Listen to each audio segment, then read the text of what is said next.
Hi, everyone. My name is Shivy Williams. I am an instructional designer with Rowan-Cabarrus Community College, and I will be introducing our guest speaker today, Delores Johnson Hurt. Delores Johnson Hurt is a civil rights, journalistic, and entrepreneurial pioneer with the professional experience as a news reporter, nonprofit administrator, small business owner, and educator. She received her BA from Winthrop University, where she was the first African American undergraduate, and her MS from the Columbia University Graduate School of Journalism in New York City. After graduating from Winthrop, she received a Fulbright Hays Fellowship to study at the University of Nice in Nice, France. She began her life's work as a news reporter in radio and print in New York City, and later taught journalism at Benedict College in Columbia, South Carolina. She was hired as only the second African American journalist at WIS Radio, an NBC affiliate. While in Columbia, she founded Nefertiti, Inc., a nonprofit that brought Broadway plays to the state, a first, and served on local government boards. In 2004, Delores Johnson Hurt moved to Charlotte, North Carolina to be closer to her daughter, Vashti, and become a French teacher in the Charlotte-Mecklenburg school system. In 2011, for her civic activities, she was inducted into the Women's Hall of Fame, into the Women's History Hall of Fame at the Levine Museum of the New South. In 2013 and in 2017, her alma mater, Winthrop University, honored her with the Alumni Professional Achievement and Alumni Distinguished Service Awards respectively. Ms. Hurt joined the League of Women Voters of Charlotte, North Carolina in 2014 and was elected president in 2016, the second African American to hold that position in the local league's 100-year history. Now I present to you Ms. Delores Johnson Hurt. Thank you so much, Zivy. And thank you, Dr. Spalding and members of the Women's Suffrage Committee for inviting me to speak to you on this proud Women's Equality Day, when we celebrate 100 years of the right of women to vote in these United States. It is my pleasure to be here. Women's Equality Day and the passage of the 19th Amendment are unknown to many Americans, but they are definitely landmarks in the history of the United States. These days, we rarely think of a time when women were unable to vote. We take that for granted. Hard to imagine that at one time, 1/2 of the country's population had no say in how the country operated. We usually think of the 1960 civil rights movement when it comes to voting, not women voting. What do you think about making Women's Equality Day a national holiday to remind people of the time and struggle it took for women to vote? And what a struggle it was. The predecessors of the founder of my organization, the League of Women Voters of Charlotte-Mecklenburg, were the women and some men who fought for over 70 years for the right of women to vote. In the video earlier, you saw some of that struggle, the parades, the demonstrations, the jailings, the hunger strikes, protests in front of the White House in blizzard conditions. But those women never gave up the fight, never mind the hardships. In their day, these women were considered radicals. How dare they change what benefited the male population? How dare they jeopardize the woman on a pedestal theory and the perception that women were the weaker sex? The suffragist protests are no different from the demonstration we are actually seeing today in the Black Lives Matter movement. Many young people are on the streets now protesting the treatment of Black men and women at the hands of the police. They are demanding a change in a system that operates to suppress voting and keep Black and brown people from having a say in government.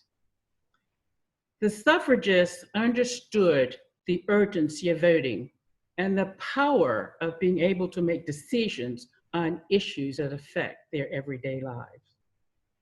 What they did not appreciate, however, was the role Black women suffragists played in getting the vote. White women in the movement were largely segregationists, not wanting to include Black women in their meetings, relegating them essentially to the back of the bus in their most famous 1913 parade in Washington, D.C. However, well-known journalist, newspaper owner, and suffragist Ida B. Wells refused to take that seat, and as the parade progressed, slipped in and marched with her Illinois state delegation. So while white women gained the vote in 1920, most Black women could not effectively vote until the Civil Rights Act of 1965. But to continue, my organization, the League of Women Voters, was founded in February 1920, 6 months before the ratification of the 19th Amendment. The founders knew that the then 20 million women needed to learn how to vote, how to advocate for issues important to them, how to assess the views of candidates running for office. While the League was created to focus on women, today we encourage everyone to vote. The centerpiece of our work is registering voters.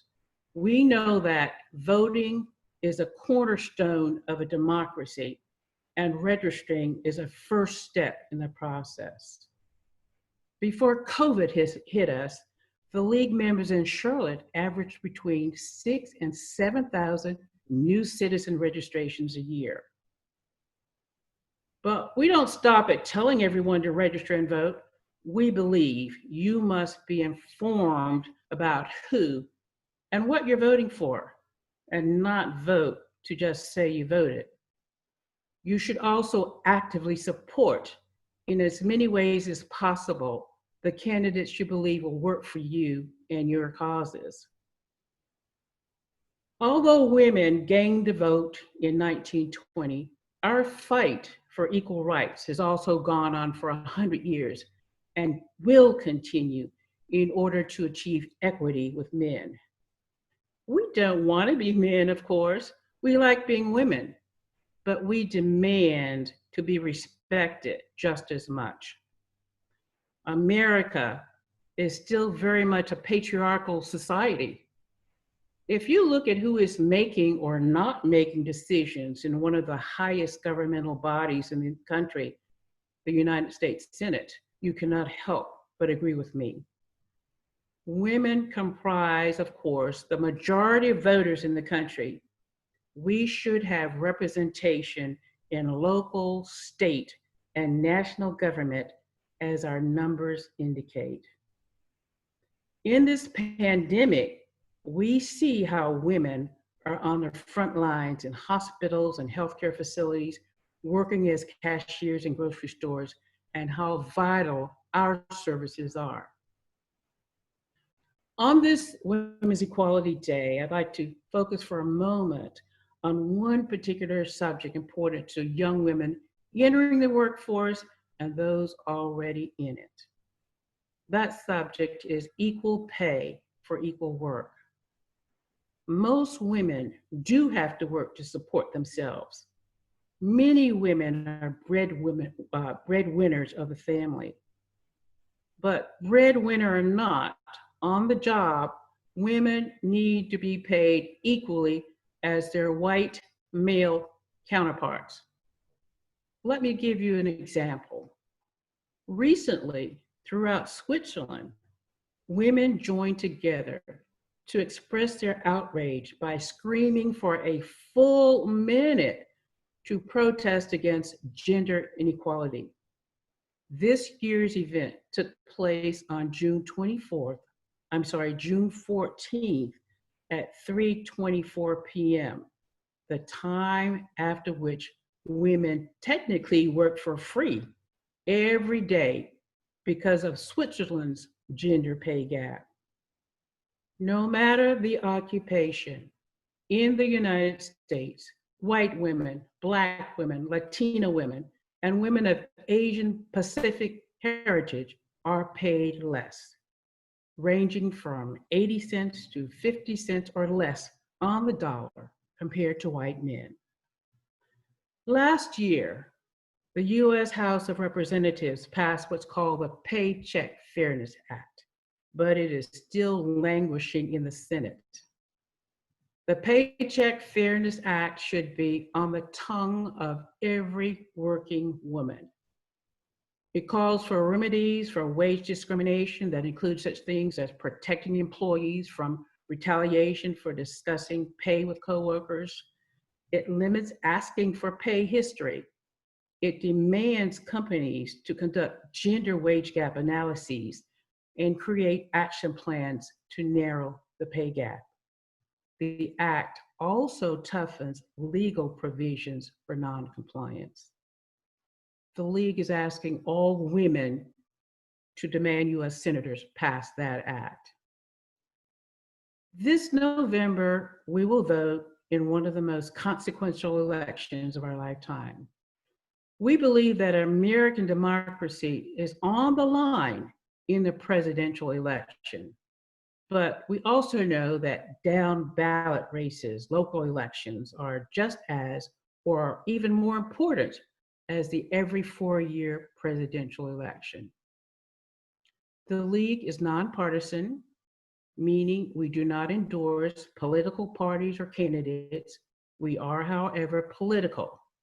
We study issues, come to a consensus on them, lobby hard for them, and bring lawsuits intended to give voting rights and a voice to all Americans.